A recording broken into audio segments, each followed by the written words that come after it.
want to update everybody on the police-involved shooting we had from last night and give you what we have thus far on the 2 homicides that occurred also overnight. So I'll start off with the police-involved shooting. Happened at about 12:30 this morning. We received a call for an armed person in the 1500 block of East Landvale Street, which is in East Baltimore.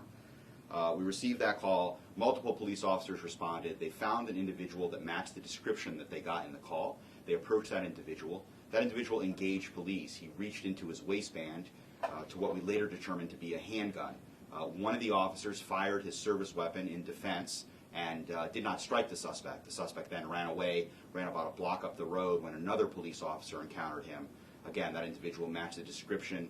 The activity was broadcasted over the police radio. Other officers in the area heard the gunshot from the original officer. The second officer encountered the suspect and fired his weapon. The suspect was struck once in the leg. He was transported to Johns Hopkins Hospital, where he is in stable condition at this point.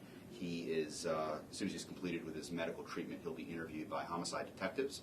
Homicide's investigating this as a police-involved shooting. The officers involved have been placed on administrative leave, which is customary for these types of investigations. And we did recover a handgun, semi-automatic handgun from the scene. And we will identify the suspect as soon as he's formally charged. What I can tell you now is that he is a 25-year-old African-American suspect. So we also had 2 homicides that we're working on as well, both around the 9 o'clock hour. The first one was in the 200 block of North Fulton Street. 19-year-old white male victim was shot to death. We know thus far as he was visiting a friend in the neighborhood and went outside of the house and then came back with a gunshot injury. Don't know too much as far as motive at this point. Everything's on the table. Detectives are actively working that as we speak. And then the other occurred in the 1800 block of West Landvale Street. I don't have any information on that, no information on the victim yet. Homicide detectives haven't had a chance to come back and update the notes. So as soon as we get an update on that, we will share it with you.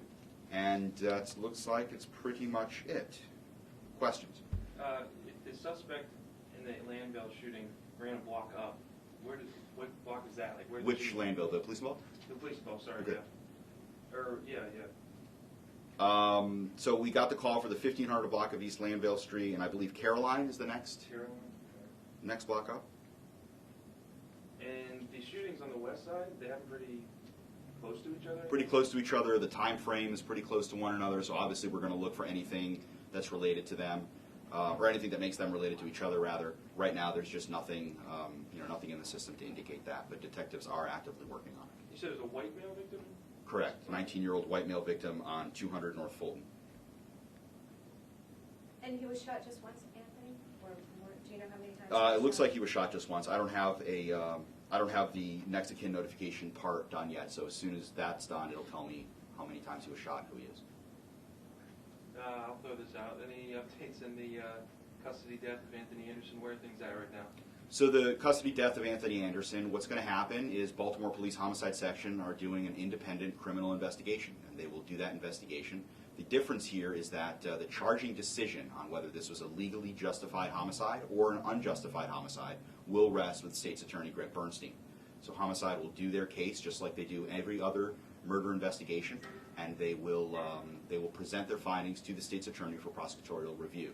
The State's Attorney will then make a decision on what charges, if necessary, or what charges, if any, are filed. The decision to give the autopsy to the family, how was that decision reached? Was that a call by the new police commissioner?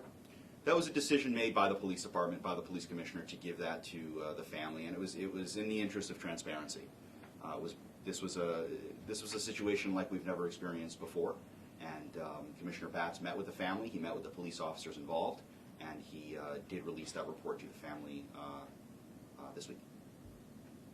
To go back to the police shooting for just a moment, were those patrol officers or BSIS officers? Last night's? Yeah. Patrol. Eastern District Patrol.